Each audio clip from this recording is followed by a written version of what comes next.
उपजोनिया पुढती येऊ काला खाऊ दही भात वैकुंठितो ऐसे नाही कवळ काही काल्याचे उपजोनिया पुढती येऊ काला खाऊ दही भात वैकुंठितो ऐसे नाही कवळ काही काल्याचे एकमेका देऊ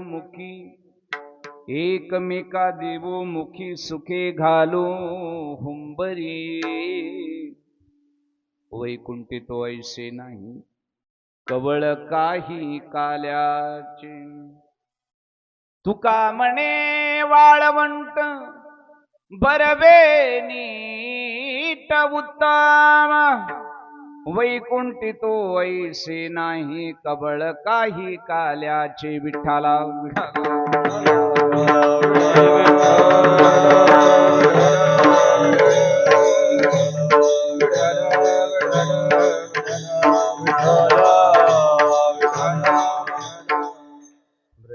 व्रजे कमंडनं समस्त पाप खंडनं स्वभक्त चित्तरंजनं सदैव नंदनंदनं सुपिच्य गुच्छ मस्तकं सुनाद वेणुहस्तकं अनंगरंग सागरं नमामि कृष्णनागरं देवादिदेवा जगत्रे जीवना प्रियसी केशवा विनंती माझी वाणी तुझे वर्णी गुण नाम ऐसे देई प्रेम काही कळा श्री संतांची या माथा चरणावरी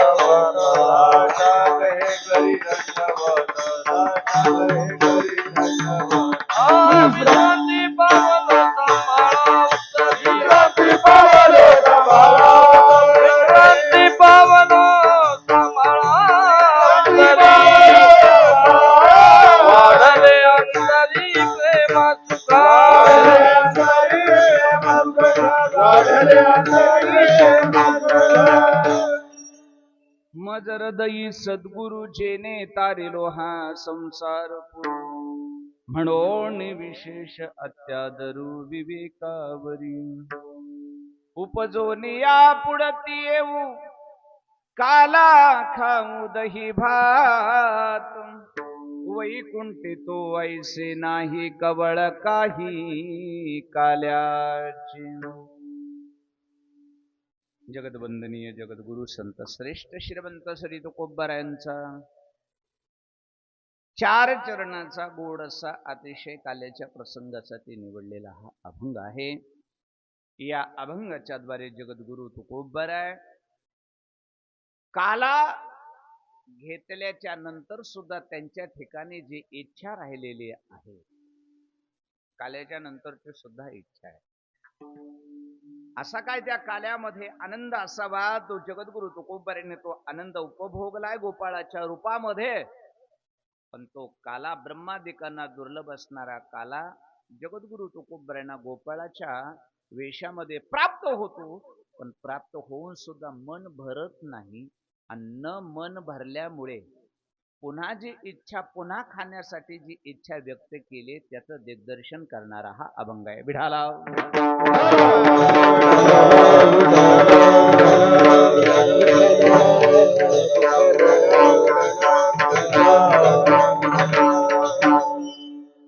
ट्रबल कमी कर आणि पेस आवाज दे.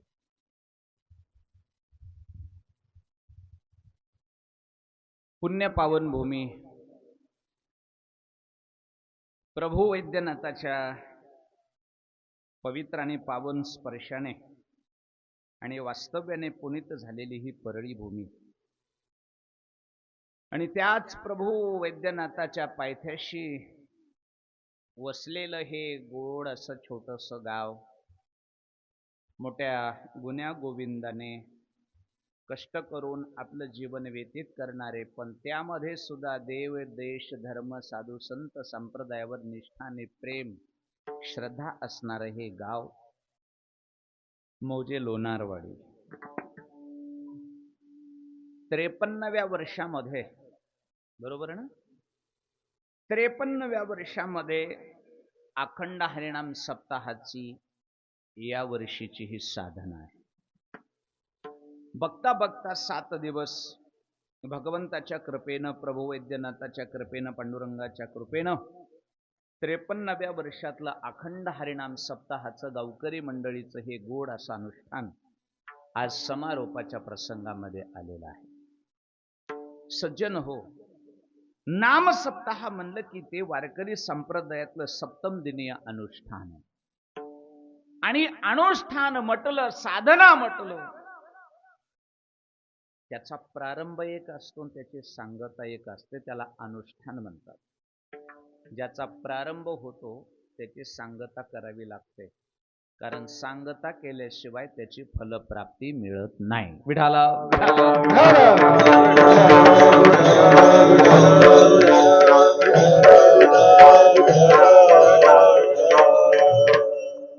ज्याचा प्रारंभ आहे त्याची सांगता करावी लागते, कारण प्रारंभ ज्याच्यासाठी केलेला असतो, जी इच्छा मनामध्ये ठेवून प्रारंभ केलेला असतो, ती इच्छा पूर्ण व्हावी असं वाटत असेल तर त्याची फलश्रुती मिळवण्यासाठी त्याची सांगता करावी लागते. सांगता नाही झाल्यानंतर त्या अनुष्ठानात ज्या दैवतेचं अनुष्ठान केलेलं आहे ती देवता त्याचं फळ देऊ शकत नाही. लक्षामध्ये, एक तर तसं दैवतच प्रसन्न होत नाही, कसं तरी त्याला साकडं घातलं तर त्याचं अनुष्ठान विधीपूर्वक जर केलं तर त्याची फलश्रुती असते.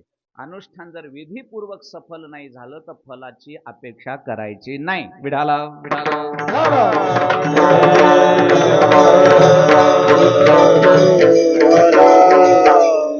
हे आपल्या विठ्ठल कुळीचे दैवत, हे आपलं जे दैवत आहे, हे आपला भगवान पांडुरंग म्हणजे विठ्ठल आपलं दैवत आहे. या विठ्ठलाचं अनुष्ठान ही साधना, हे नाम साधना आहे सप्तम दिवसाची. म्हणून आज त्याची सांगता आहे, त्याची फलश्रुती आज, त्याचा प्रसाद आहे आज. आणि लक्षात ठेवा, काला सांगतेला का ठेवला याचं कारण नाही. भगवंताचं काहीतरी आपण साधना केल्याशिवाय आपण त्याला मागण्याचे अधिकारी नाही आहोत, प्रसादाचे अधिकारी नाही आहोत. देवाचं ब्रीद आहे, आधी घेतो आणि मग देतो, बरोबर आहे. प्रमाण सगळ्यांना तुम्हाला पाठ आहे. मग ते देव असो, दैवत असो, नाही तर गुरु असो, नाही तर कुणी असो, तपे विना दैवत दिदल्या विना प्राप्त.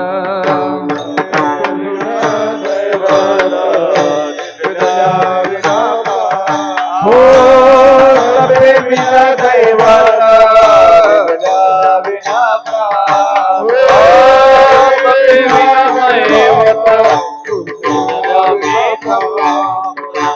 तुझे भी नहीं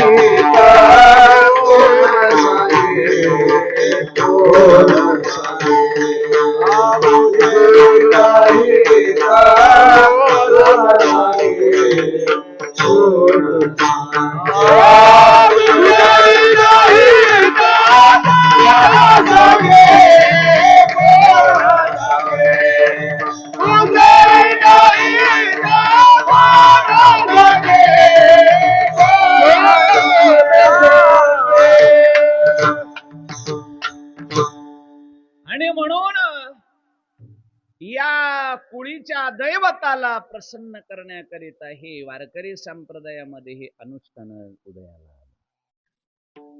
आणि मग अनुष्ठानाचे प्रारंभ जसा होतो तसं त्याची सांगता करण्याचा सुद्धा विधी आहे. मग त्याचा विधी कशानं होतो तर आपल्या भागवत संप्रदायामध्ये तुम्ही भक्ती शास्त्रातलं कुठलंही त्रिदिनीय करा, एक दिवसीय करा, पंचम दिनीय करा, सप्तम दिवसीय, पाक्षिक करा, मासिक करा, नाही तर वार्षिक करा, कुठलंही एक अनुष्ठान करा, पण त्या अनुष्ठानाचा कळस आणि शेवट काढायचा असेल तर त्याला एकमेव पर्याय तो म्हणजे कृष्ण. विठाला विठाला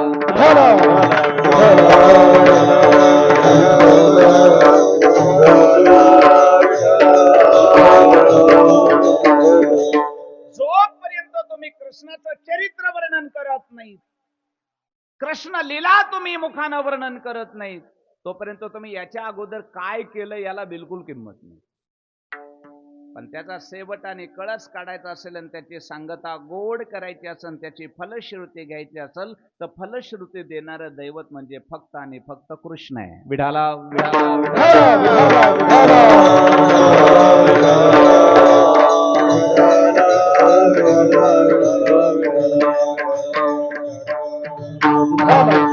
म्हणून बाकीच्या कीर्तनामध्ये बाकी काही बंधन आहे पण ते सामान्य बंधन आहे.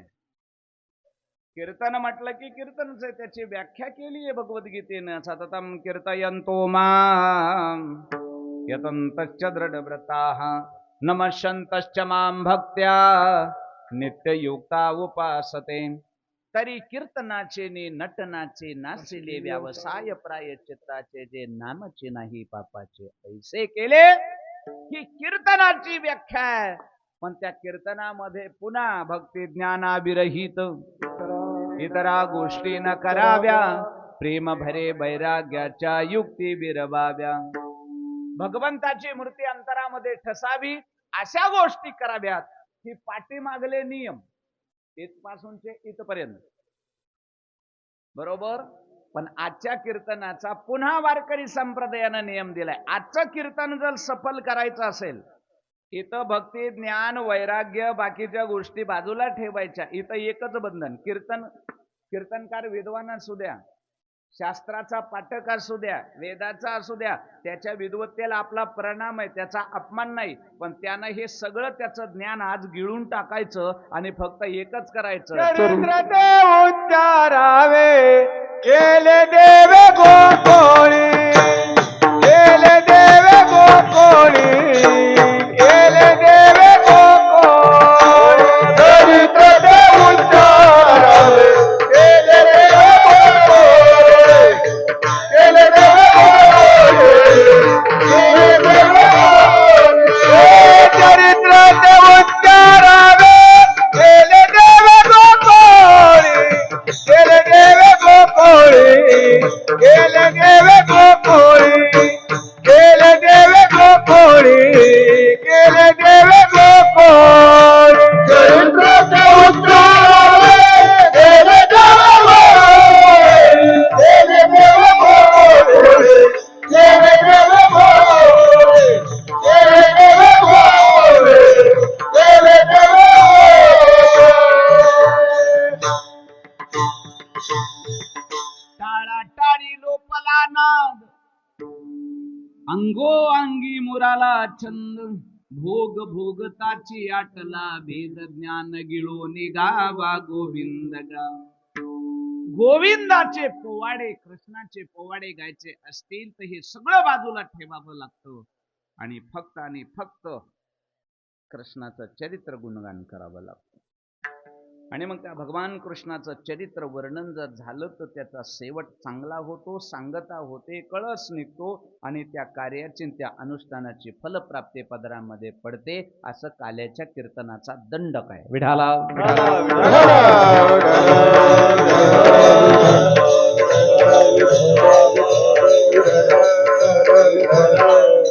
काय फायदा होतो याचा? श्रीमद भागवताने त्याचं उत्तर दिलंय. याचा फायदा सुद्धा व्हायला पाहिजे ना, कारण काही ना काहीतरी मिळाल्याशिवाय आम्ही करणार कसं? मग याचे दोन फायदे. भगवान श्रीकृष्णाच्या चरित्र वर्णनानं एक दोषाचा परिहार होतो. पहिली गोष्ट, कसलाही दोष असू द्या पण भगवंताच्या या चरित्राच्या उच्चारानं पहिली गोष्ट त्याचं कसलंही दोष असू द्या त्या दोषाचं निवारण कृष्ण चरित्रानं होतं. भागवताचा श्लोक आहे, भागवताकारांनी उत्तर दिलंय याचं. केचित केवलया भक्त्या वासुदेव परायणाः अघं धुवन्ति कार्त्स्नेन निहारमिव भास्करः. विठाला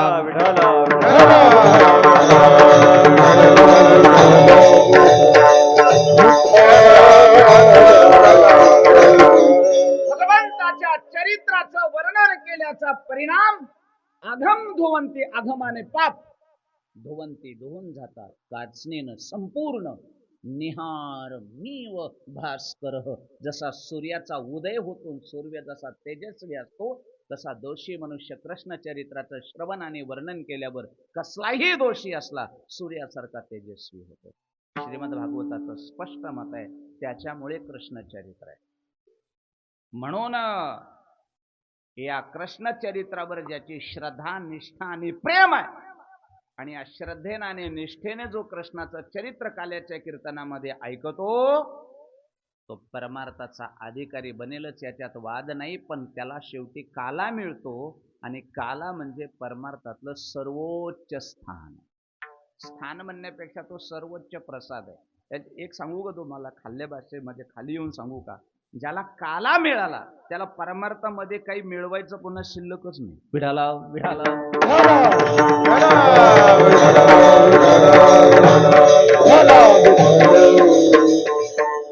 जे प्राप्त करायचंय ते हेच आहे.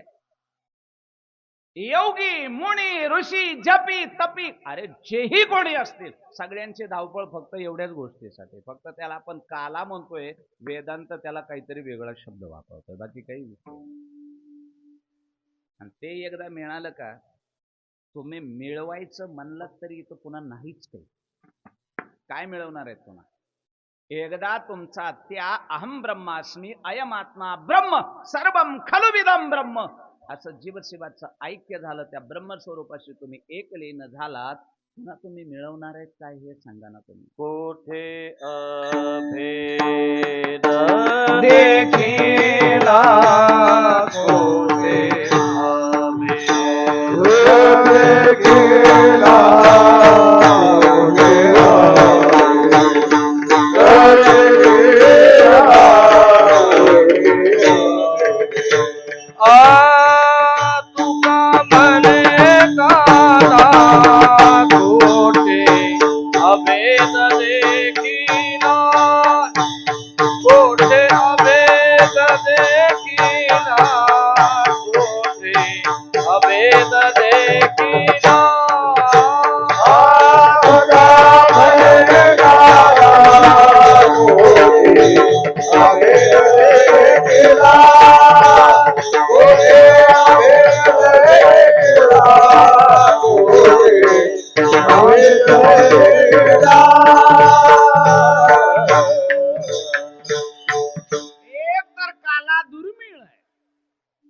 आता तो किती दुर्मिळ आहे याच अभंगामध्ये त्याचं सगळं स्पष्टीकरण आलेलं आहे.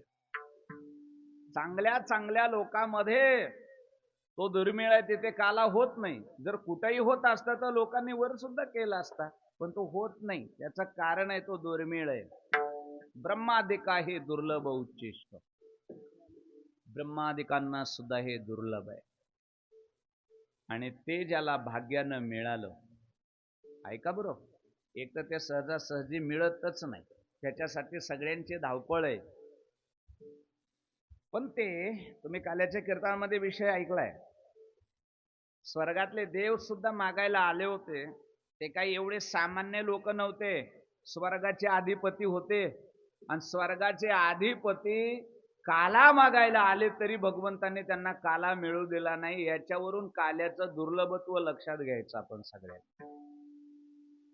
आणि एवढं दुर्लभ असलेला काला सहजासहजी काही लोकांना मिळाला, त्याचं कारण आहे काला मिळतो कुणाला आणि मिळत नाही कुणाला याचं विवेचन झालं की संपलं. विठाला विठाला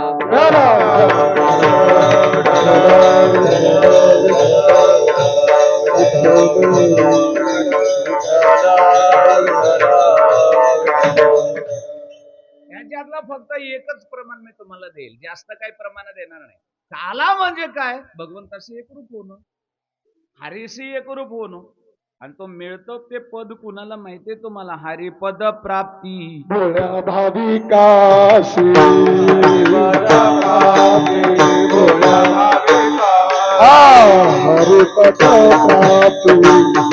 भाविकाशी, हरिपद प्राप्ती भोळ्या भाविकाशी, अभिमानी आसी गरीब वासे, गरीब वासे, अभिमानी आसी गरीब वासे, गरीब वासे, अभिमानी आसी गरीब वासे,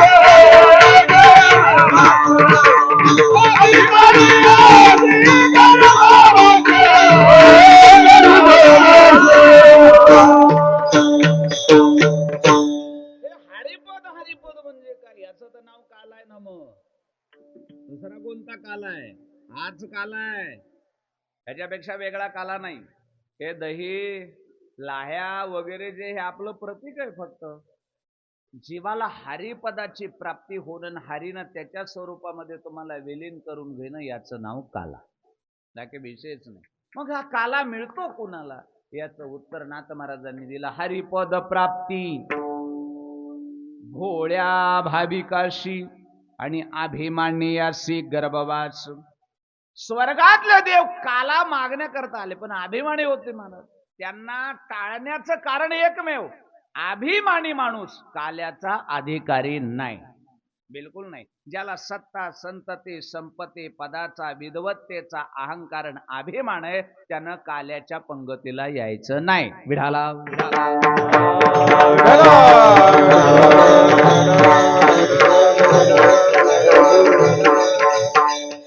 विचार करा तुम्ही.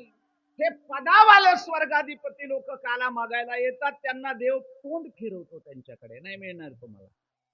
आणि काही लोकांना शोधत फिरतोय हातामध्ये घेऊन. घेता का रे कोणी? घेता का कोणी काला?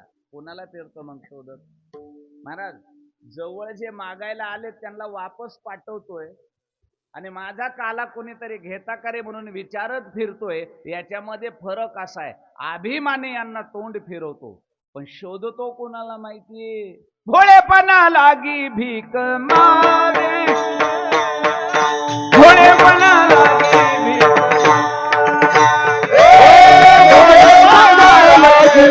मागे,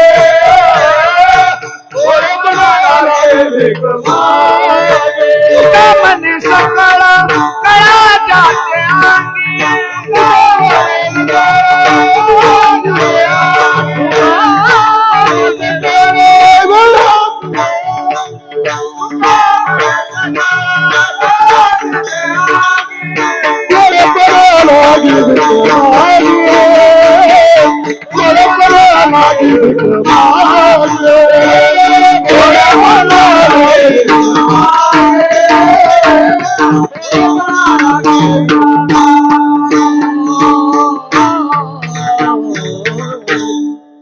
अभिमानी यांना वळतीला पाठवलं. हे जे अहंकारी लोक आहेत ना, यांना कुठे पाठवलं? वळत्या करायला. काल्याकडे येऊच दिलं नाही. त्यांना सांगितलं जरा गायी गेल्या, तुम्ही जावा वळत्या करून या. कोणत्या वळत्या? जन्म मृत्यू, मृत्यू जन्म, जन्म मृत्यू. या काय आहेत? ते काय आहे याच्यामध्ये? वळत्याच आहेत ह्या. अभिमानी अशी. लक्षात येते? फक्त लक्ष देऊ नाही का? हे अभिमानी यांना का? त्याचं सांगणंच आहे, आपल्या पंगतीला डेरिंगबाज लागतात.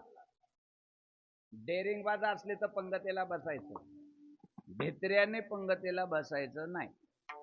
नाहीतर असं जर कोणी असल धाडा भ्याडा वळती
देवाचे अधिकारी. एक तर तो साधा बोळा पाहिजे, नाहीतर मग दुसरा जर असेल तर तो डेरिंग बाज तरी पाहिजे.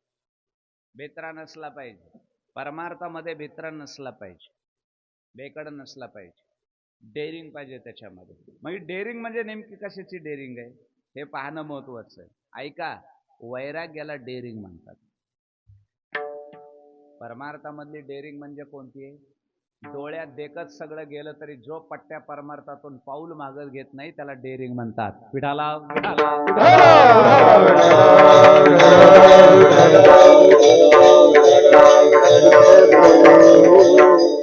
बरोबर आहे की नाही? डेअरिंग म्हणजे नेमकं काय? तुम्ही फक्त लक्ष द्या, शब्दाकडे लक्ष द्या. परमार्थामध्ये डेअरिंग बाज कुणाला म्हटलं जातं?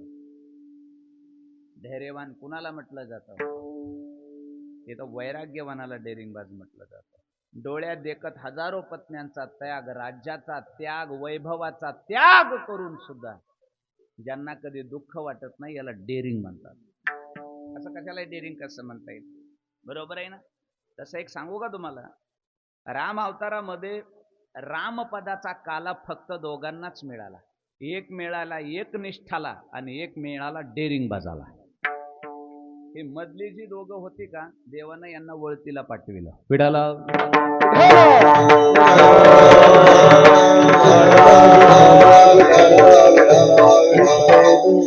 लक्षात नाही आलं ना तुमच्या? आता आधी ऐका. एक काला मिळाला एक निष्ठाला. मला काही येत नाही असा भोळेपणा ज्यानं घेतला त्याला, आणि दुसरा काला एक जणांना मिळवला, डेअरिंग नाही मिळवला, भित्रेपणानं नाही.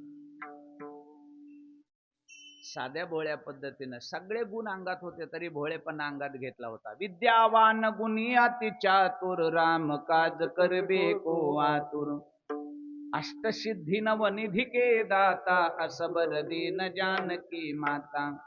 एवढे गुण, एवढी डेअरिंग, महावीर महाबळी एवढं होतं तरी पायापाशी पडून राहिलं, मी माकड आहे मला काय कळतं नाही. काला त्याला एक मिळाला. कुणाला?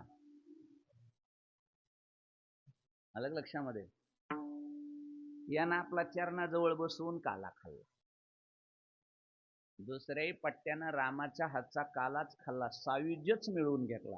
पण त्यानं असा नाही घेतला, त्यानं डेअरिंग न घेतला. डोळ्या देखत लंका जळाली, डोळ्या देखत कुंभकर्णासारखा बाहू गेला, डोळ्या देखत इंद्रजितासारखा पोरगा गेला, डोळ्यात देखत सर्व साम्राज्य नष्ट झालं, पण पट्ट्यानं साविज्य घेतल्याशिवाय पाऊल मागे घेतला नाही. दुसरा पट्ट्या आहे रावण. त्याला डेअरिंग म्हणतात. साधी डेअरिंग आहे का महाराज? आपण एखाद्या महाराजाच्या पाया नाहीत पडलो तर पुढे जाऊन गाडी घसरली तर तीनदा पडतोच माघारी जाऊन. त्यानंच तसं झालं काय की बाबा? हे आपली डेअरिंग आहे. काय विचार करा तुम्ही, डोळ्या देखत लंकेचं साम्राज्य सगळं नष्ट झालं होतं रावणाच्या. रोज एक डावावर लावित होता, तरी पट्ट्यानं माझं एवढं नुकसान व्हायला आता मी माघार घेतो असा भित्रेपणा होता का त्याच्यामध्ये? बोला. अहो डेअरिंग मी काय सांगतो, घाबरियाच्या मोडा. परमार्थामध्ये जी घाबरट माणसं, ज्यांच्याकडे वैराग्य नाही आणि डेअरिंग नाही, त्यागाची आल्याचे अधिकारी नाहीत, त्यांना देव दहाडा भ्याडा त्यांना वळत्याला पाठवतो. याच्यामध्ये डेअरिंग बाज पट्ट्या रावण सायुज्यच प्राप्त केला, रामरूपच झाला, आणि दुसरा एक रामरूप झाला. हा बाबा एक रामरूप झाला, दास्यत्व निकट म्हणून देखील एक रावण एक रामरूप झाला आणि हनुमानजी एक रामरूप झाले. दोघांचाच काला झाला. ही जी मधली दोघं होती का भित्री, एकाला दिली लंका आणि एकाला दिली किष्किंधा, ही वळत्या करीत बसली. कोण? ते बी रामाचेच होते, पण ही भित्री निघाली, यांच्या डेअरिंग नव्हती. आलं का लक्षामध्ये? यांना बिभीषणालाही काला नाही मिळाला आणि सुग्रीवालाही काळा नाही मिळाला. यांना देवानं वळत्या करायला पाठवल्या जन्म मरणाच्या. विठाला विठाला.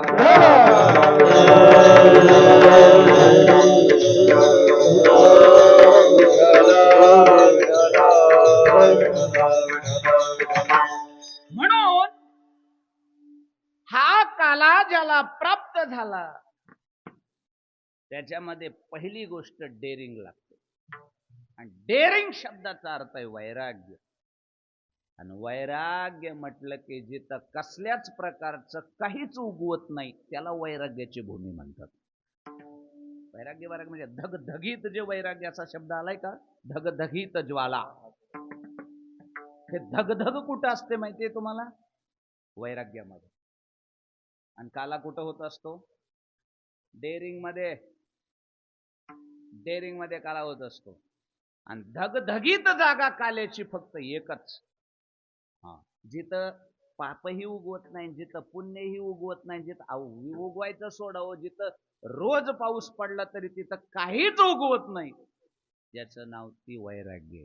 आणि ती जागा म्हणजे काल्याची शेवटचं चरण. तुका मने वाळवंट, तुका मने वाळवंट, तुका मने वाळवंट,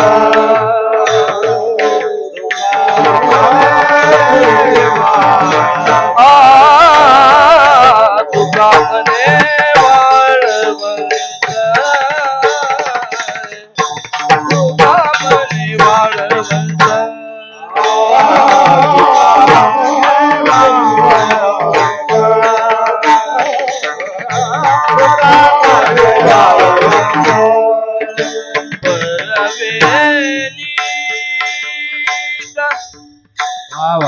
उत्तम परवेनीता, परवेनीता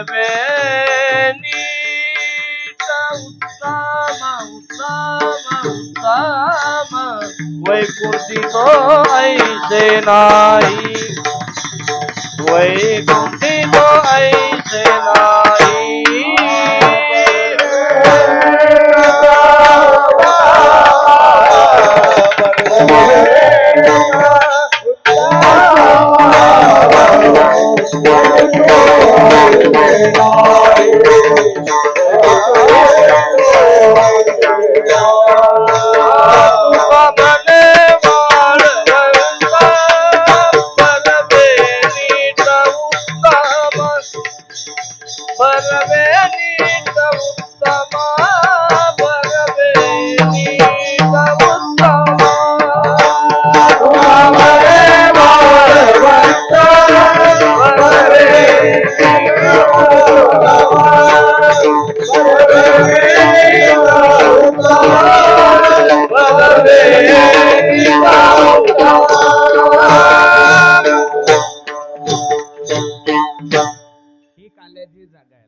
वाळवंट त्याला म्हटलेलं आहे. वाळवंट कशाला म्हणतात माहितीये तुम्हाला? ज्याच्यामध्ये किती पाऊस पडला आणि काही पेरलं तरी काहीच उगवत हे नसतं, उगवत आणि उगवलं तरी येत वाळवंट आहे ते. बरोबर? तसं ज्या अंतःकरणामध्ये कसल्याच प्रकारचा कोंबच उगवत नाही, कशाचाच उगवत नाही, असं जे वैराग्यानं धगधगीत झालेलं जे अंतःकरण जे वाळवंटासारखं झालेलं आहे, असा जो कोणी महात्मा असेल तो कोब्बराय म्हणतात काल्याचा अधिकारी तो आहे. विठाला विठाला.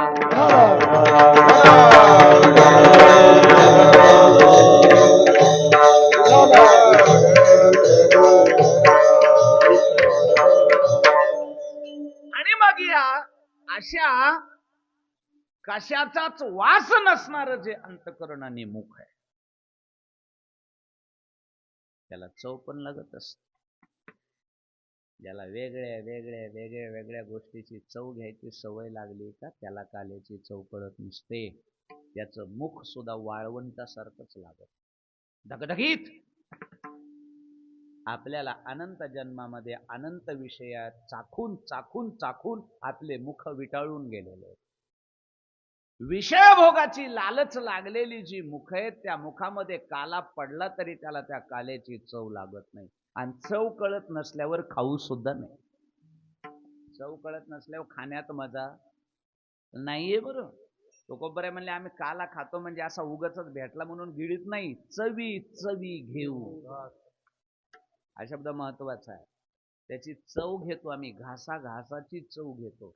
आणि चव कुणाला कळत असते माहितीये का? ज्याचं मुख विटाळलेलं नाही त्याला. विठाला विठाला.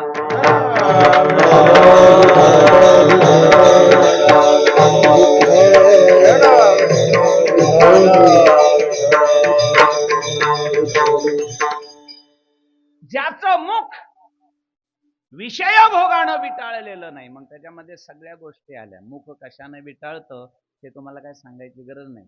त्याचं पवित्र तो देह वाणी पुण्यवंत या अभंगावर चिंतन मस्त आहे. कुणाची वाणी पुण्यवंत होत असते, कुणाची वाणी पवित्र असते, कुणाची वाणी पतिव्रत असते. आणि ज्याची वाणी पवित्र, पतिव्रत आणि शुद्ध आहे त्याला काल्याची चवी घास कळत असते, टेस्ट कळत असते. आणि ज्याचं मुख हे चव घेण्याच्या लायकीचं नाही ना, त्याला काला मिळून सुद्धा उपयोग नसतो. आलं का लक्षामध्ये? तुकोबर आहे म्हणतात आम्हाला काल्याची चव कळाली. त्याचं कारण आहे न देखी जे तोंड विटाळाचे न देखी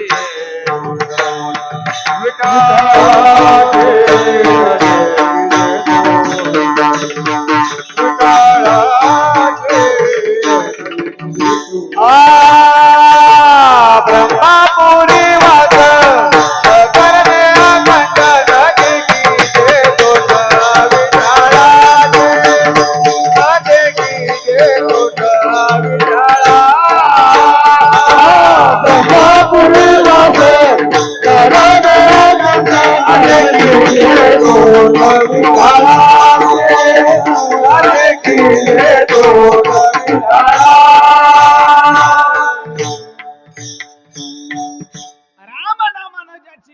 शुद्ध झालीये, पवित्र झालीये, काल्याची चव त्याला कळत.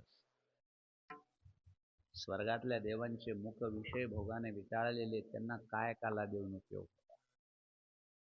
आणि चव नाही कळाल्यावर पुन्हा खाऊ वाटत, पुन्हा कधी खाऊ वाटत, खरे का नाही? आणि चवच नाही कळाले पुन्हा खाल्लं काय, नाही खाल्लं काय. हे लाचावले मन लाचावलं, पण कशामुळं? गोडी कळाली. त्या पुढला गोडी शब्द लक्षात घ्या. नुसतं मन लाचावलं म्हणजे गोडी नाही कळाले. मन कशाला लाचावलं? मन कधी लाचावतं माणसाचं? त्याची काय कळाली त्याला, आणि ती गोडी लागली, आणि ती गोडी पुन्हा पुन्हा मिळावी म्हणून मन लाचावलं. आणि गोडी जर कळाली नसती तर मन लाचावायचा काही संबंधच येत नाही. तुकोबर आहे म्हणतात आम्हाला त्याची गोडी कळाली. कशाची? काल्याची. आणि त्या काल्याची ब्रह्मरसाची चव आम्हाला मिळाल्यामुळं आम्ही याच जन्मामध्ये तो खाल्लाच, पण आम्ही आता आमचं मन लाचावलेलं असल्यामुळं आम्ही याच जन्मात काल्याचे अधिकारी पण झालो. आम्हाला देवानं काला दिला पण, आम्ही घासाघासाला चवीनं तो खाल्ला पण, आणि तो खाल्लेला काल्याची गोडी आम्हाला कळाल्यामुळं जरी गर्भवास कठीण असला तरी या काल्यासाठी आम्ही उपदोरिया बुड देऊ, उपदोरिया बुड देऊ, उपदोरिया बुड देऊ, उपदोरिया बुड देऊ, उपदोरिया बुड देऊ, उपदोरिया बुड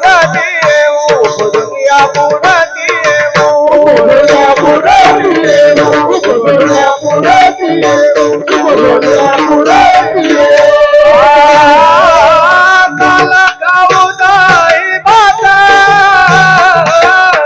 काला गाऊदाई बाता, काला गाऊदाई बाता, काला गाऊदाई बाता.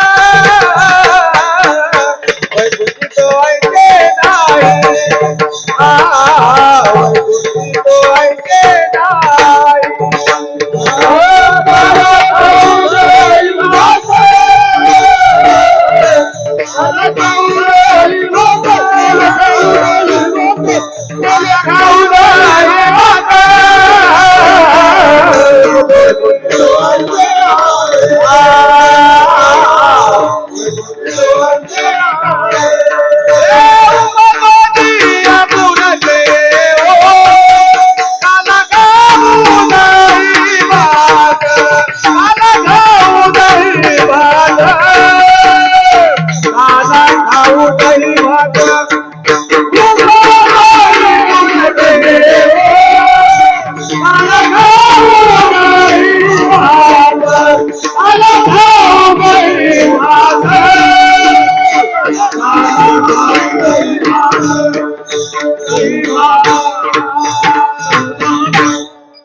चिंतन असं केलं जातं की मोठ्या सुखासाठी छोटं दुःख झेलायला काही अडचण येत नाही. सुख जर मोठं असेल तर त्याच्यासाठी थोडस छोटं दुःख भोगायला काय अडचण आहे मला सांगा बरं.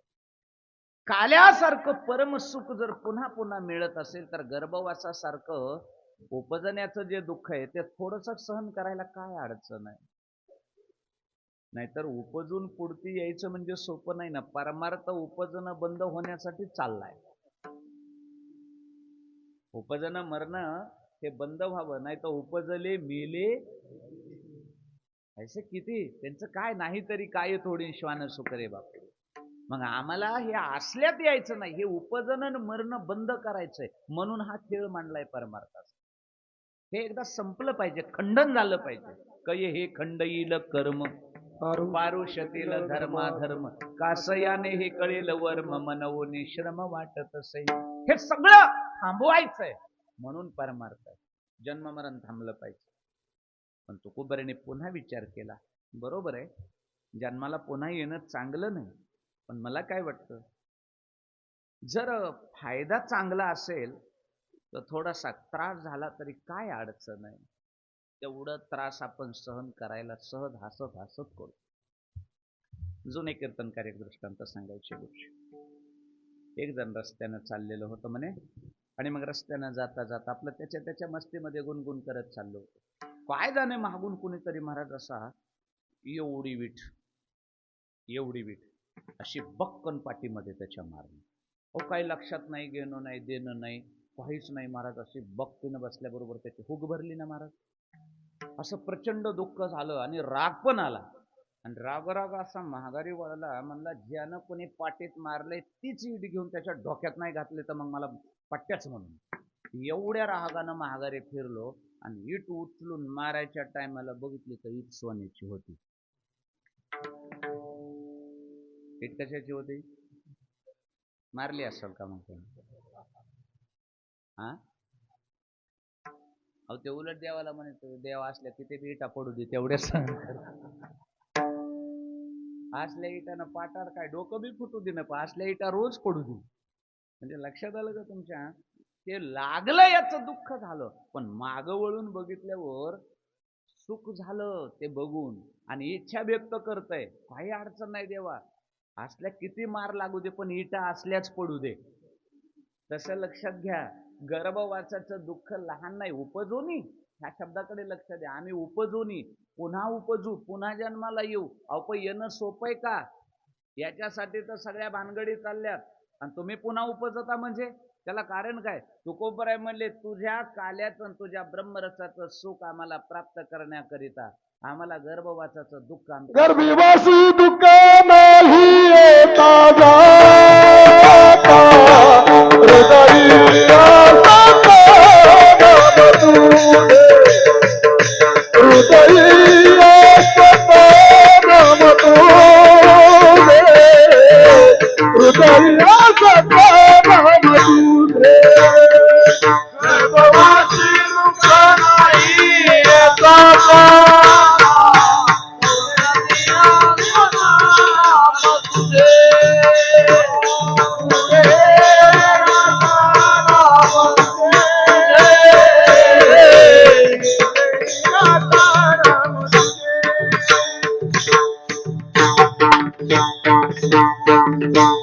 कसलं दुःख असू शकतं विचार करा तुम्ही.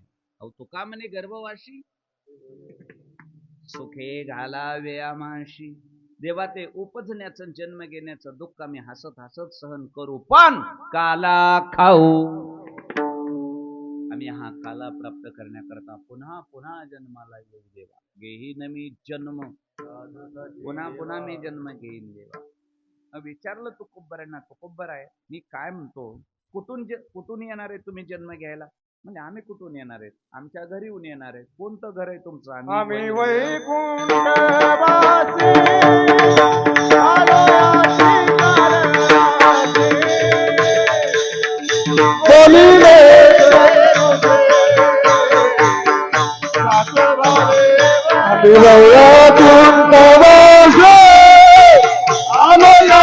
कारणासे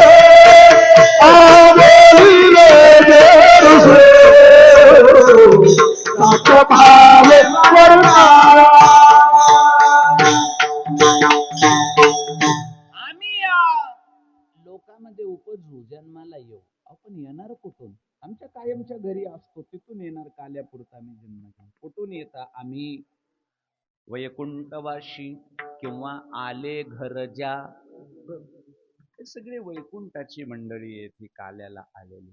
मग तुकोबरायांना म्हटलं, तुकोबर आहे, मला काय म्हणायचंय, तिथून इथं यायचं, गर्भवासाला यायचं, जन्माला यायचं, पुन्हा काला खायचा, मग एवढ्या भानगडी करण्यापेक्षा तुम्ही वैकुंठातच काला का करत नाही? वैकुंठी तोय सेनाय वैकुंठी तोय सेनाय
केला असतो, मग इथं यायची धडपड करायची गरजच काय होती? केला असतं, मग का करत नाही?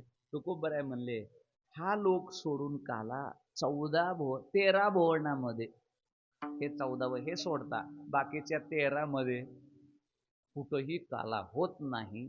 त्याचं कारण आहे, हे लोक सोडता वाळवंट कुठंच नाही. विठाला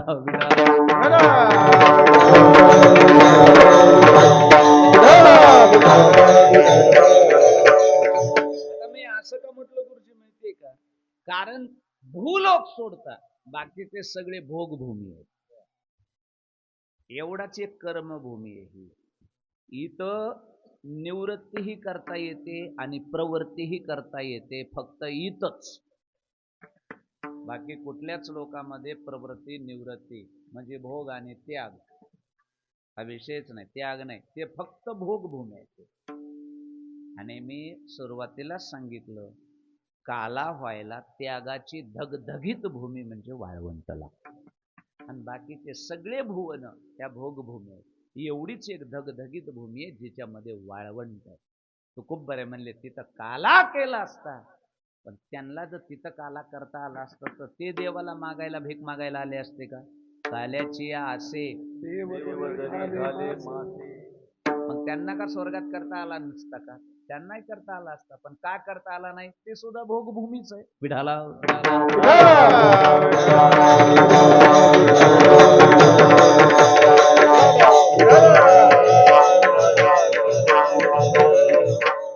मग आता वैकुंठ भोगभूमी का हा प्रश्न आहे. ठीक आहे, स्वर्ग भोगभूमी आहे, पण वैकुंठ, वैकुंठ तर तुम्ही म्हणलात, ज्ञानदेवा पाठ हरी हा वैकुंठ, हरी हा वैकुंठ आहे. ठीक आहे, स्वर्गामध्ये अप्सरा आहेत, अमृत आहे, सोमपान आहे वगैरे, हे भोग आहे, बरोबर आहे. वैकुंठामध्ये, वैकुंठाला भोगभूमी कसं काय म्हणता मग तुम्ही? वैकुंठामध्ये काला तर व्हायला पाहिजे होता, ते तर हरीचं धाम आहे, हरीचं धाम आहे ते, मग तिथं काला व्हायला काय अडचण आहे?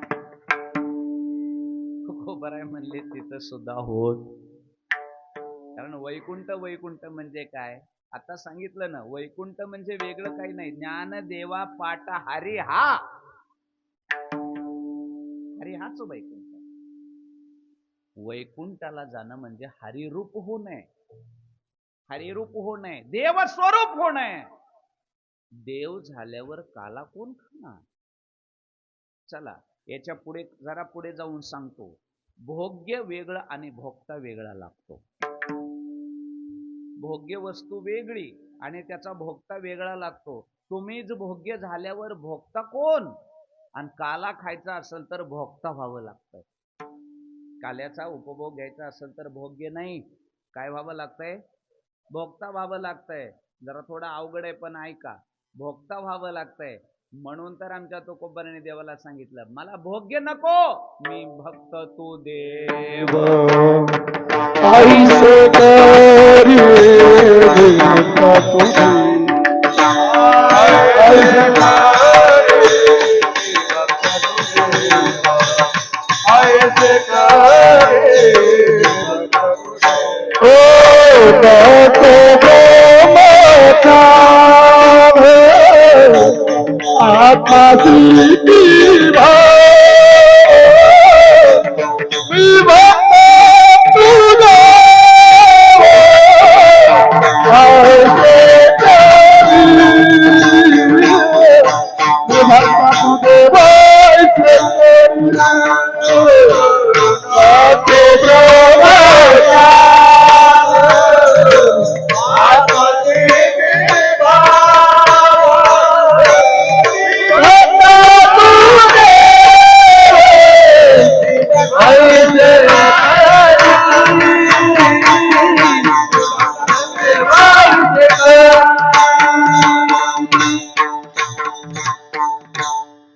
वैकुंठ नाही व्हायचं, वैकुंठाला नाही जायचं, हरिरूप नाही व्हायचं. कारण हरिरूप झाल्यावर काला कोण देणार, खाणार कोण? भोग्य नाही व्हायचं, भोगता व्हायचंय. मी भक्त तू देव. तू देव व्हायचं, मी भक्त. तू भोग्य व्हायचं, मी तुझा भोगता होणार. तर काला आहे, नाही तर काला कसं काय होणार? मैं ही ब्रह्म हूं, तो ब्रह्मरस कोण चाखेगा? कळतंय का नाही? एकदा बघा, मी वेगळा आहे, ब्रह्म वेगळं आहे, आणि मी वेगळा असल्यानंतर ब्रह्माचा आनंद मी घेऊ शकतो. पण अहम ब्रह्मास्मि, मैं ही ब्रह्म हो गया, तो फिर ब्रह्मरस कौन सा चाखूंगा? मग कुठला ब्रह्मरसाचा आनंद घ्यायचा? बरोबर आहे की नाही? हा गुळ आहे का नाही? हा गुळ आहे, हा गुळ. हा गुळ खाणाराला आनंद आहे का या गुळाला आनंद आहे? आता तरी कळ काय, थोडं वेदांत प्रॅक्टिकल सांगितलं तर लक्षात येतं, नाही तर जड जा. बरोबर आहे ना? या गुळाला आनंद आहे का या गुळाला खाणाराला आनंद आहे? मग तुम्ही काय होणार, खाणारा होणार का गुळ होणार? आणि आपणच गुळ झालो तर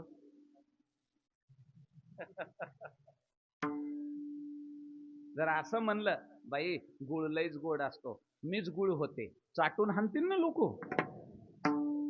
हाड सुद्धा ठेवायची नाही. गुळ व्हायचं नाही, गुळ खाणारा व्हायचंय मला.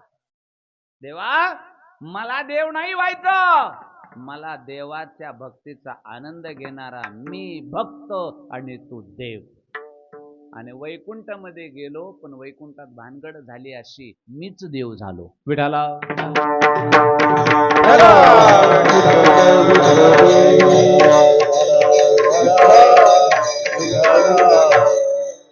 नाही, देव पहावयासी गेलो, मग आता मीच देव झालो तर मी आनंद कशाचा? लाली मेरे लाल की, लाली मेरे लाल की, जित देखूं तित लाल, लाली देखन मैं गई, मैं भी हो गई लाल. तो फिर क्या करे? काला असं नाही मिळत. वैकुंठाला गेलो, पण वैकुंठामध्ये मिळालं काय? मीच चतुर्भुज होऊन निघेलो वैकुंठामध्ये.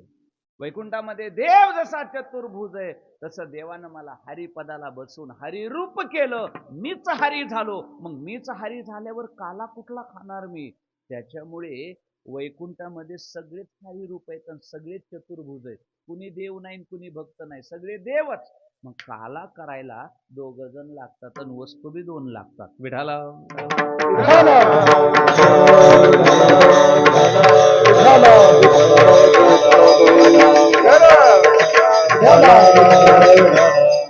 त्याच्यामुळे आणि याच्या पुढे सांगू का तुम्हाला, आम्हाला तर काला मिळत नाही म्हणून आलो.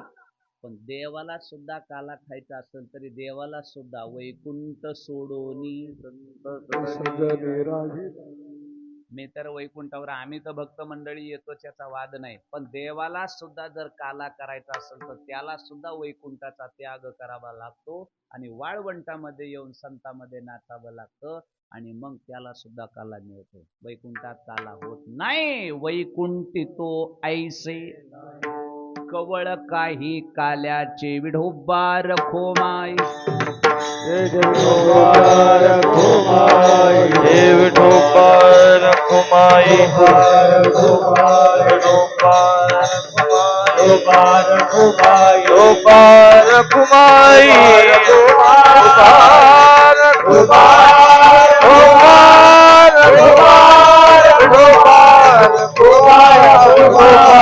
घुमाई, विठोबार घुमाई, विठोबार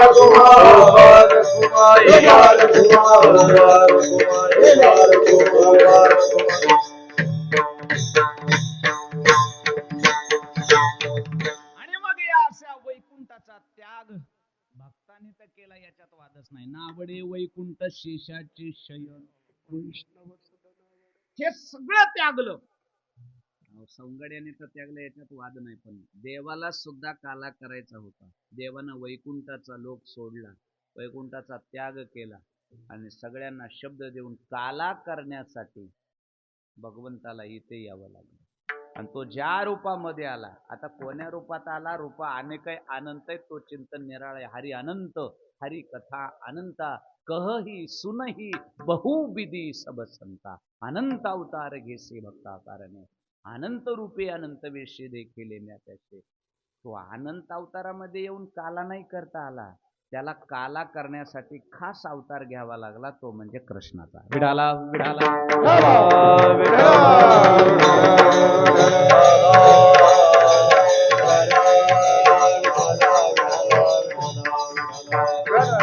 कारण दुसऱ्या अवतारामध्ये वाळवंटच नाही. वाळवंट फक्त ह्याच अवतारामध्ये काला करायचं. आता तुम्ही म्हणाल कृष्ण म्हणायला ते वाळवंटातलं तो देव वेगळा, वेगळा वेगळा कुणी नाही. कुंडलिकाच्या भावार्था गोकुळी हुनी, हा तो गोकुळीहून आलेला आहे, तोच आहे, गोकुळचाच आहे तो. फक्त तिथं आल्यानंतर वेगळं नाव पडलंय. विठाला विठाला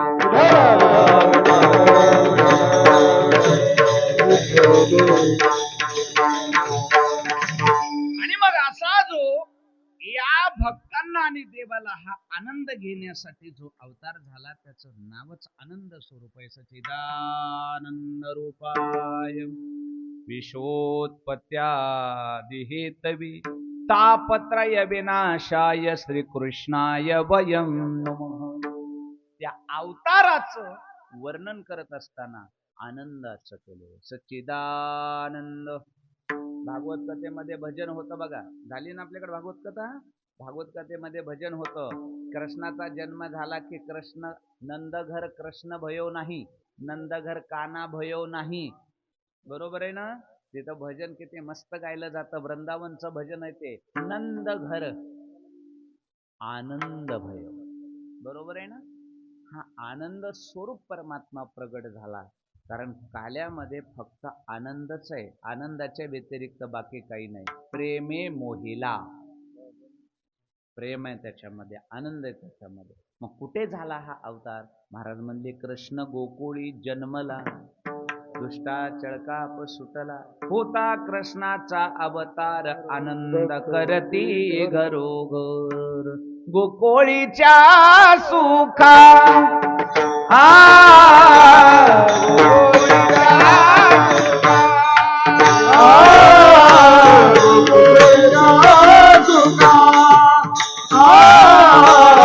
गोकुळच्या सुखा गोकुळच्या सुखा गोकुळच्या सुखा गोकुळच्या सुखा गोकुळच्या सुखा पार नाही रे पार नाही रे पार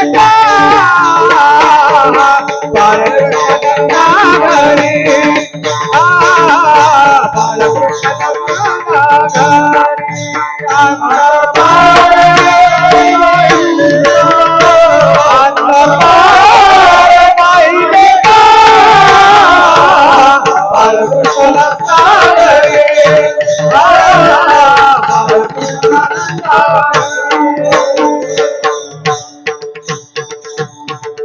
आणि मग त्या भगवंताचा अवतार कृष्णाचा अवतार जिथे झालाय महाराज म्हणतात गोकुळीच्या सुखा अंत पार नाही लेका बाळकृष्ण नंदा घरी आनंदल्या नर नारी. जन्म झाल्यापासून ते शेवटच्या क्षणापर्यंत गोकुळामध्ये जेवढं कृष्णाचं आयुष्य गेलं तेवढं पूर्ण आनंद देण्यामध्ये गेलं. शेवट काला करूनच गोकुळ सोडलं, त्याच्या अगोदर सोडलं नाही. मग तिथून पुढं काला संपल्यावर मग हल्ला सुरू झाला कृष्णाच्या जीवनामध्ये. सगळे हल्लेच हल्ले, पण गोकुळामध्ये काला होता. ऐका बरोबर. अशा प्रकारे भगवंताचा अवतार त्या गोकुळामध्ये झाल्यावर संत वर्णन करतात सगळ्या गोकुळामध्ये आनंदाचं वातावरण. का आनंद आहे त्याचं चिंतन बाळक्रीडेमध्ये खूप सुंदर केलेलं. माणसाच्या जीवनामध्ये आनंद आणि सुख नसण्याचं कारण आहे. गोकुळामध्ये सुख झालं त्याला कारण एक लक्षात ठेवा. जोपर्यंत माणसाच्या जीवनामध्ये चिंता आहे तोपर्यंत माणसाच्या जीवनामध्ये सुख नसतं. चिंता किती प्रकारची असते? चिंता दोन प्रकारची असते.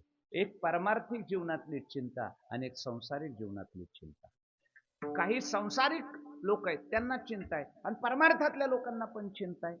पण ज्यांच्या जीवनात जोपर्यंत चिंता आहे तोपर्यंत सुखाची अपेक्षा नाही. गोकुळामध्ये सुख झालं त्याचं कारण आहे चिंता ते पळाली गोकुळा बाहेर प्रवेश भितरी. चिंता नावाची गोष्ट गोकुळामधून पळून गेली. मग नेमकी कोणती चिंता पळाली? खूप बाळक्रीडेमध्ये वर्णन खूप सुंदर केलंय महाराज. काय सांगावं, संसारामध्ये माणसाची चिंता माणसाला सुखवत असते. असं म्हणतात मेलेल्या माणसाला चिता जाळते पण जिवंत माणसाला चिंता जाळते. संसारातल्या माणसाची चिंता संपते एका गोष्टीनं, संसारातली म्हणतो बरं. एक गोष्ट माणसाकडे संसारातली भरपूर आली की त्याच्या 99% चिंता संपतात आणि तिचं नाव आहे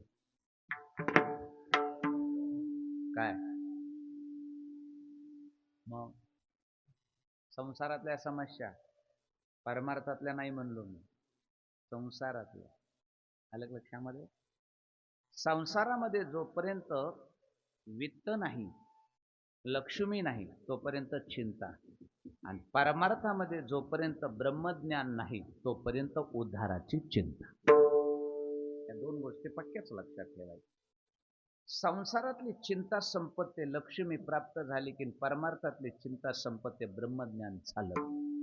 गोकुळीमध्ये झालं काय? महाराज म्हणले गोकुळीच्या लोकात झाले ब्रह्मज्ञान. गोकुळातल्या लोकांना आपोआप कृष्णाचा जन्म झाल्याबरोबर लहानापासून ते थोरापर्यंत सगळ्यांना काय झालं? ब्रह्मज्ञान झालं, चिंता संपली. बरं म्हणले ही झाली परमार्थातली उद्धाराची चिंता. संसारातलं कसं काय झालं? महाराज म्हणले लक्ष्मीचा वास झाला घरोघरी, दैन्य दारिद्र्यास. बरोबर आहे. या दोन गोष्टी, देवाचा जन्म झाल्याबरोबर ब्रह्मज्ञानही गोकुळात आलं आणि लक्ष्मीही गोकुळात आले. याचा परिणाम गोकुळामध्ये सुखाला पारावार नाही. विठाला विठाला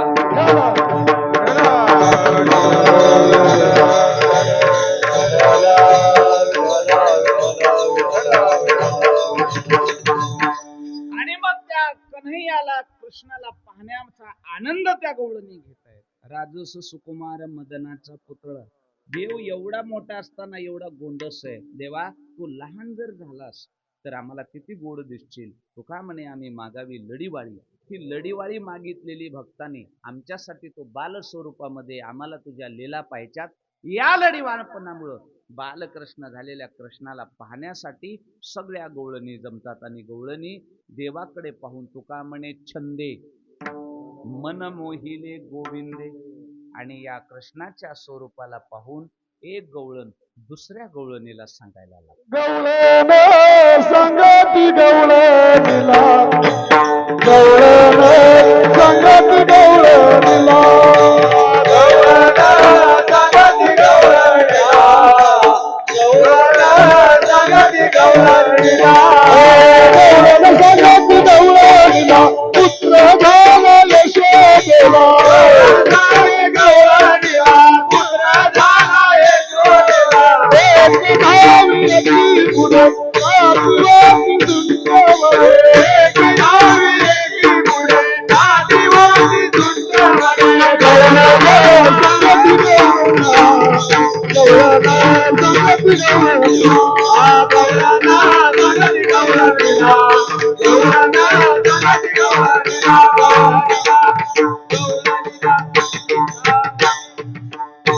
आणि मग त्या भगवंताच्या बाल स्वरूपाचा आनंद घेणाऱ्या त्या गोपी भक्त, गोपीचं वर्णन त्यांची अवस्था मोठी उच्च आहे.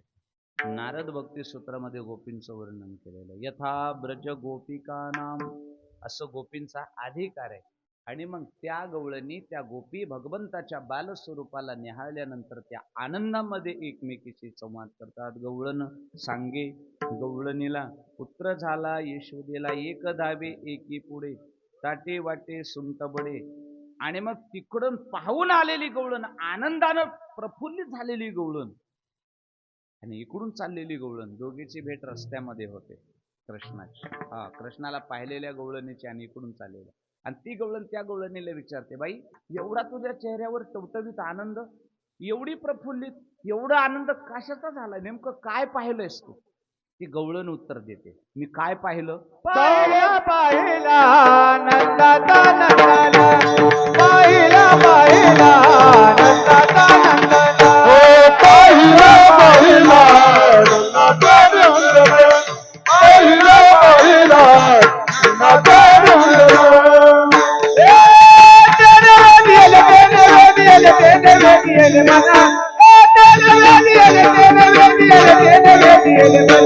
पाहिला पाहिला नंदाचा नंदन, पाहिला पाहिला नंदाचा नंदन.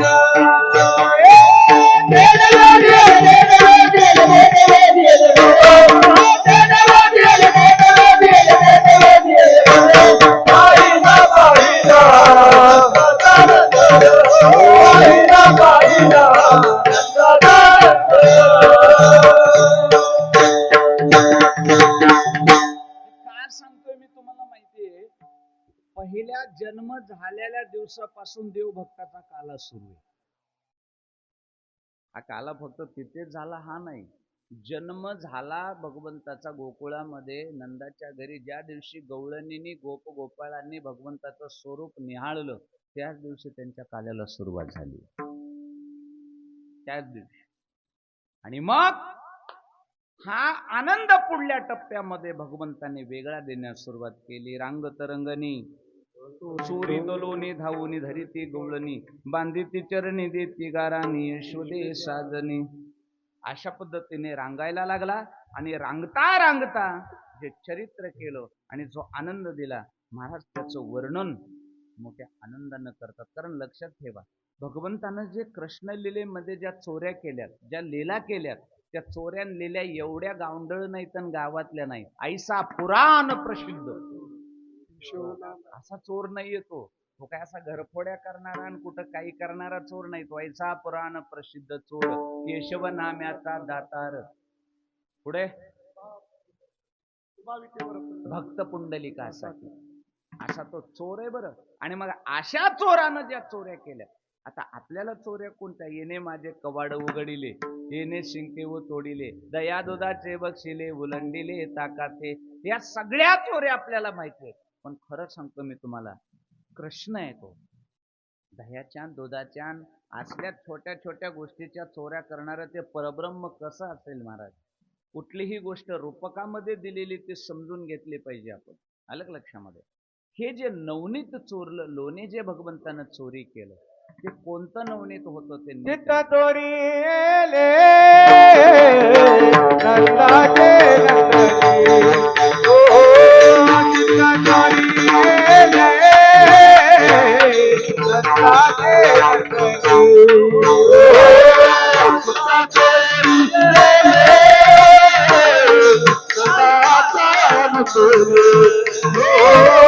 चित्त चोरी ले नंदाचे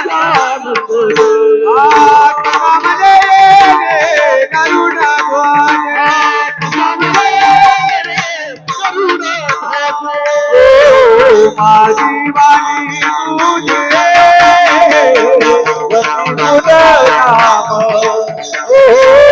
माझी वाणी तुझे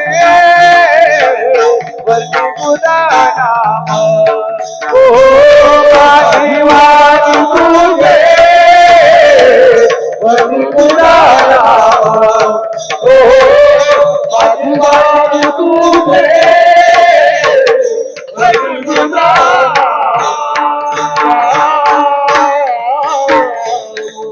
कोणत्या नवनीताची चोरी देव करतो? सज्जनो लक्षात घ्या. मृदुसा बाह्य नवनीत तैसे सज्जनाचे चित्त, जशी अपंगिता नाही त्यासी धरी जो हृदयी. शुद्ध झालेलं चित्त साधूच आणि भक्ताचं शुद्ध झालेलं चित्त म्हणजे ते नवनीत आहे. आणि त्या गोपींचं शुद्ध झालेलं चित्त भगवंतानं तिन्ही गुणाच्या वर ठेवलेलं होतो. तिघाचे मी वरी दुरी शिंके लाविलेले असू द्या, पण भगवंतांनी सांगितलं जिथं चित्त शुद्ध झालंय, 3 गुणाच्या पलीकडे गुणातीत अवस्थेमध्ये जाऊन सुद्धा आपण ते चित्त चोरायचं. गवळणीची तक्रार आहे, हरीने माझे हरिले चित्त भार विसरले, आता कैसे जाऊ घरा नोहे बरा लौकिक. आणि मग अशा चोऱ्या भगवंत करतात. आणि मग गवळणींच्या लक्षामध्ये येतं की चोऱ्या कोण करतय. आणि मग सुगावा लागला, पाहती गवळणी पालती दुधाणी म्हणते नंदाची आपोरे आजी चोरी केली खरे.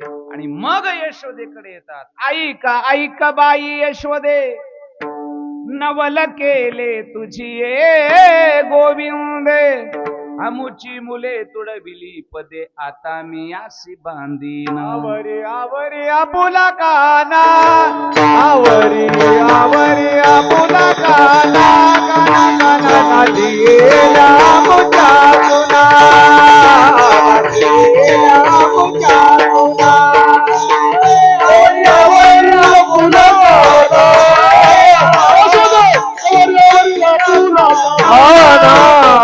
दिला मुचा तुना,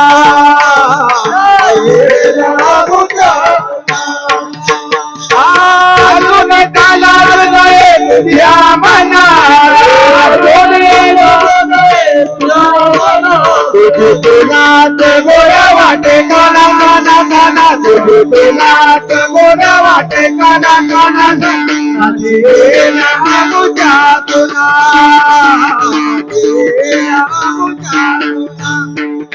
आवरी आवरी पुन्हा गाना, आवरी आवरी पुन्हा गाना, गाना गाना मुचा तुना, मुचा तुना.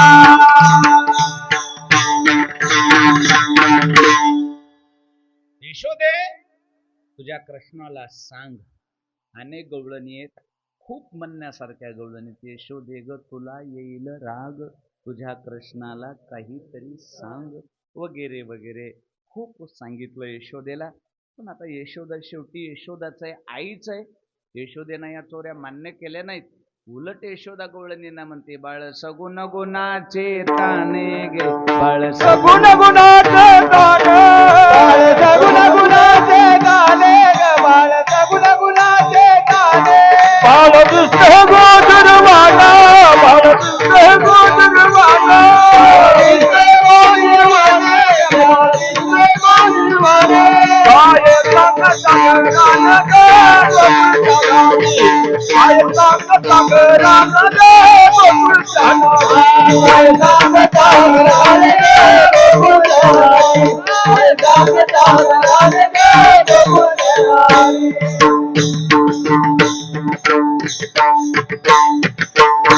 श्रीरंग माझा वेडा त्याला नाही दुसरा जोडा तुम्ही याची संगत सोडा गे गोकुळच्या नारी तुम्ही लपून याचा भवरा आळ घेता शारंग दरा तुम्ही बारा घरच्या बारा गे गोकुळच्या नारी यशोदेचा आणि गवळणींचा वाद रोज इन घरानं सांगायचं यशोदेनं नाकारायचं एक दिवशी यशोदेनं सांगितलं रंगे हात जर चोर पकडला तर माझा कृष्ण गुन्हेगार आहे असं मी मान्य करीन अन्यथा करणार नाही तशी वेळ आली आणि एक दिवशी कन्हैया चोरी करत असताना गवळणीनं पाहिला आणि गवळणीनं जाऊन कन्हैयाला कंटी धरीला ऐका बरं हा कुठं धरला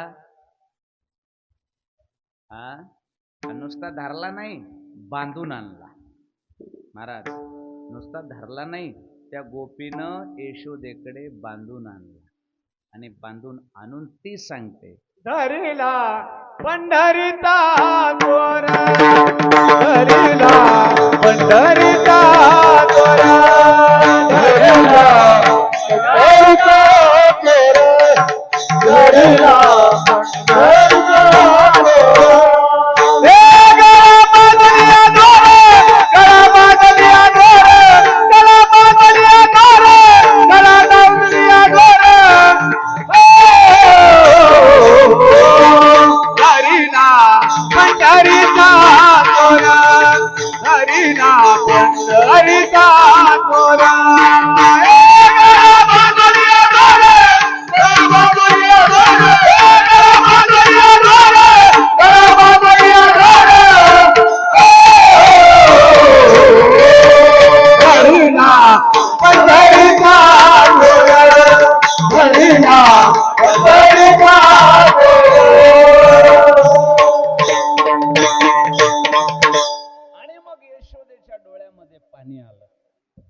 चूक सापडली आणि चूक सापडल्यामुळे आता यशोदेला कैवार घेता येईना बरं आता लास्ट गवळण नाही आता लास्ट आहे हा यशोदेनं आता कन्हैयाला जवळ घेतला आणि मांडीवर यशोदेने धरीला करी बैसबिला मांडीवर बसून सांगितलं खोड्या नको करू नको बरं कन्हैया आता खोड्या करू नको आता वेळ भरपूर झालाय आता बस कर त्याच्यामुळे आता तुझ्या खोड्या नाही म्हणून आता शेवटची ताकीद आहे तुला उद्या जाई रानात कृष्णा तुला मी ताकीद करते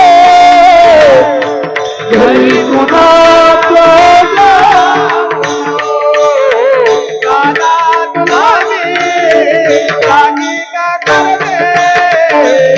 घरी कोणाच्या जाऊ नको तुला मी ताकीद करते घरी कुणाच्या जाऊ नको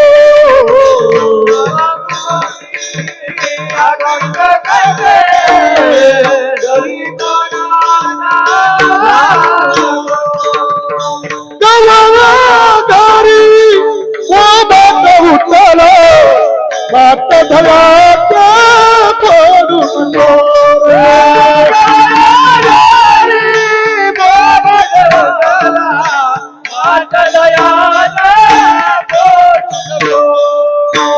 मागित तुझा पितानंद मारतयाचा गाऊ नको कृष्णा तुला अतिशय करते तरी ती माता जाऊ नको कामा तुला मी ताकीद करते तरी गुणाचा जाऊ नको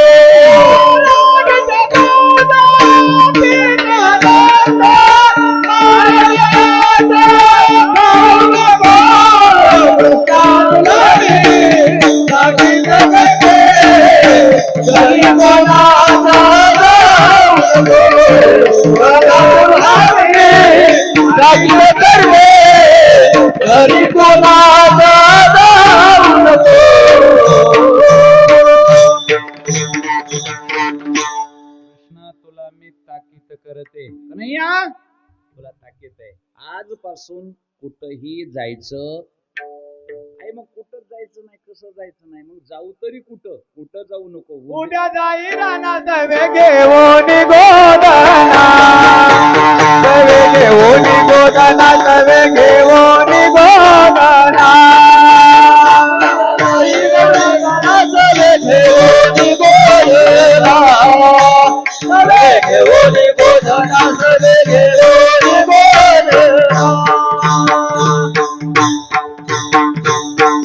उद्या जाई राणा सवे घेऊन गोदना. कन्हैया बस झालं आता, गोकुळामध्ये तो थांबायचं नाही. उद्यापासून गायी घ्यायच्या आणि आपल्या सोंगड्यासोबत चारायला जायचं. सज्जन हो, आईची आज्ञा मान्य केली आणि हे सोंग सारिले. या रूपे अनंते पुढेही बहुत करणे आहे. आपल्या सर्व गोपाळांसहित सोंगड्यासहित आता गोकुळ सोडलं आणि वृंदावनामध्ये जातो कन्हैया. वर्णन करतात, गोकुळामधून गेल्यानंतर गायी चारायला सोडल्या, विविध प्रकारचे खेळ भगवंतांना आपल्या गोपाळासोबत होतो. तो हमामा, कबड्डी वगैरे वगैरे भरपूर, विटी दांडू, चेंडू, लगोरी, नानापरी खेळ मांडियेला यमुनेच्या तीरी, गायी गोपाळ सौंगडेवना, अशा पद्धतीने अनेक खेळ झाले. परंतु सगळे खेळ झाल्यानंतर गोपाळांनी तक्रार केली, कन्हैया खांदी भार पोटी भूक, काय खेळायाचे सुख बहु केली, वन वन पाय पिटे झाला शीन. नको देवाता, हा खेळ मी भक्त तू देव, हा जो आपण द्वैताचा खेळ मांडला होता का, अद्वैतामधून निघून द्वैताचा जो खेळ मांडला, मी भक्त तू देव, आता हा खेळ खेळायचा नाही. आता भूक लागली आहे, आता ब्रह्मानंदाची ब्रह्मरसाची भूक लागली आहे, आता आम्हाला खेळ नकोय. आणि मग भगवंतांनी सांगितलं, आता तुमच्या वळत्या बंद करतो. कशा वळत्या? जन्म मरणाच्या वळत्या. कशा बंद होतील देवा? जन्म मरणाच्या वळत्या करण्याचं कारण होतं तुमची कर्म नावाची शिदोरी तुमच्या पाठीमागे शिल्लक होती. म्हणून आगा कर्मी जे उरावे ते हे सुखदुःखी फळावे, तया ते भोगावया यावे देहा एका. ती कर्म नावाची शिदोरी पाठीवर बांधून तुम्ही फिरताय म्हणून तुम्हाला वळताय.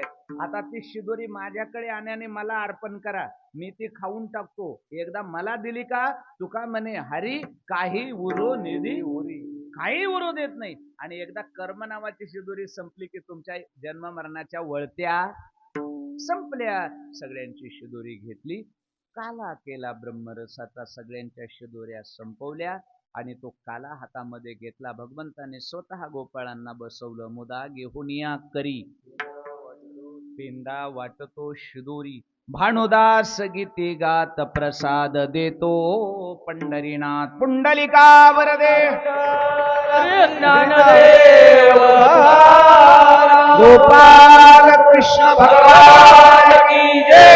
ज्ञानेश्वर माऊली ज्ञानराज माऊली ज्ञानेश्वर